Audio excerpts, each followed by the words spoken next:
the more reporting that comes out, Biden looks uniquely bad on Israel. I mean, you see stuff like the vote in the Senate last night, which was 72-12 or something to that effect. 11. 11 on the resolution about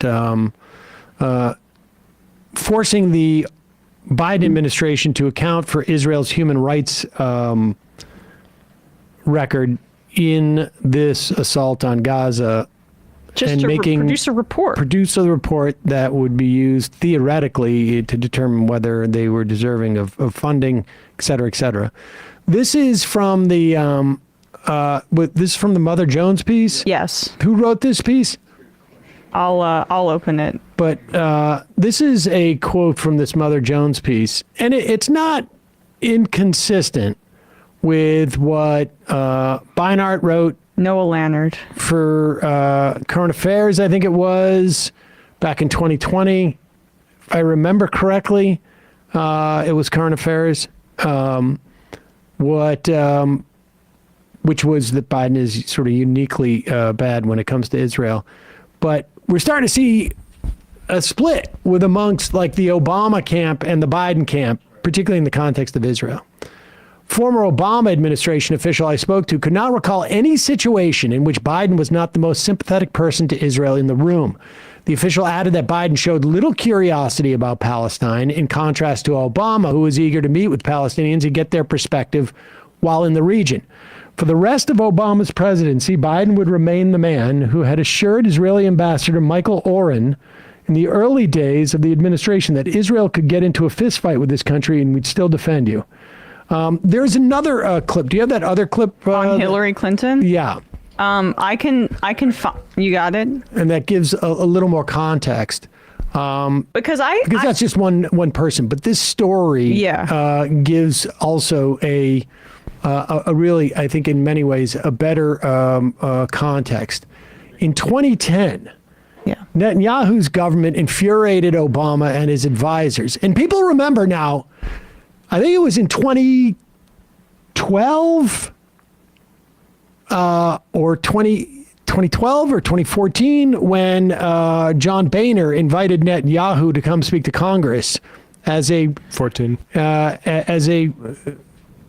which is simply not done without the president done. And there was maybe a half a dozen senators who boycotted that, including Tim Kaine, which I always remembered because of all the people. But so relationship between Obama and Netanyahu were not good. In 2010, Netanyahu's government infuriated Obama and his advisors by announcing a major settlement expansion while Biden was in Israel. As Beinart, that's Peter Beinart, reported, Biden and his team wanted to handle the dispute privately. Obama's camp took a different route by drawing up a list of demands to be made of Netanyahu. Secretary of State Hillary Clinton then gave the prime minister 24 hours to respond, warning him, if you will not be able to comply, it might have unprecedented consequences in the bilateral relations of the kind never seen before. Hillary Clinton is the unbelievable protagonist and the hero in this on some level. Biden was soon in touch with a stunned Netanyahu. A former administration official who saw the transcript of their call told Beinart that, quote, Biden completely undercut the Secretary of State and gave Netanyahu a strong indication that whatever was being planned in Washington was hot-headedness and he could diffuse it when he got back. When Clinton saw the transcript, she, quote, realized she had been thrown under the bus by Biden, the official added.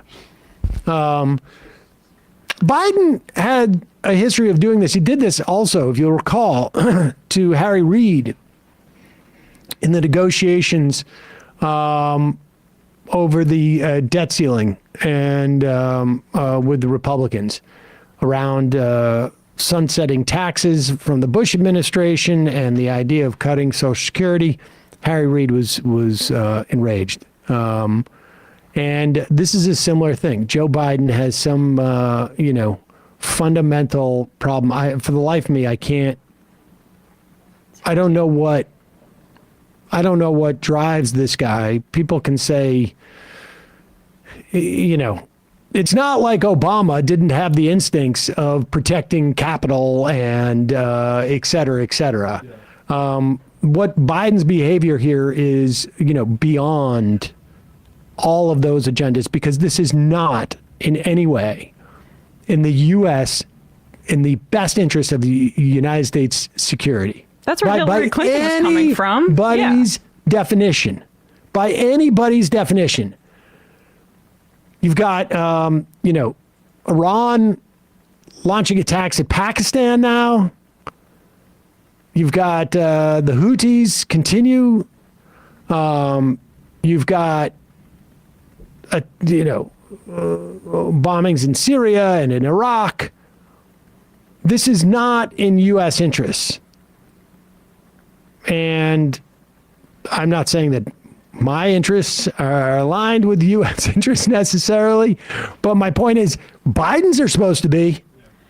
Biden's supposed to have, even graded on the curve, which is like the president of the United States is going to make alliances with the worst of the worst in the world if it suits what they perceive to be American interests. There's no way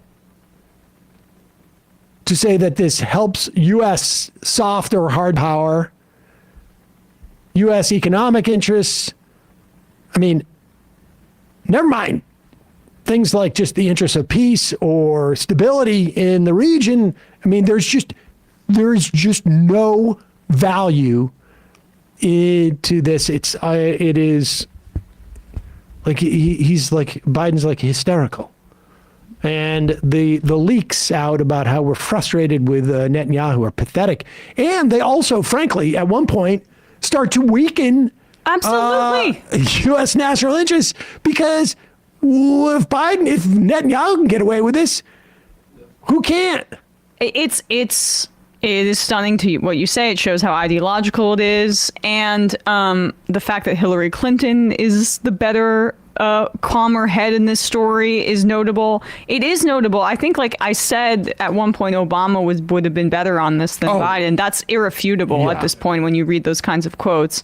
And one, because Obama, before he ran for Senate, was going to like pro-Palestinian luncheons and things like that. I mean, sitting down with Edward Said at a table. But two, I returned to Beinart's reporting is cited there, his quote that he said to us about the founding myths and how the more willing you are to challenging the founding myths of the United States, the more willing you are to challenging the founding myths of Israel, both as promised lands on a hostile frontier. And Biden is the most romantic believer in America that I could think of in government, and like not seemingly willing to challenge that notion at 80 plus, which is Biden's fallen asleep depressing. He's fallen asleep to dreams of like him and John Wayne riding into Tel Aviv on horseback to save the day.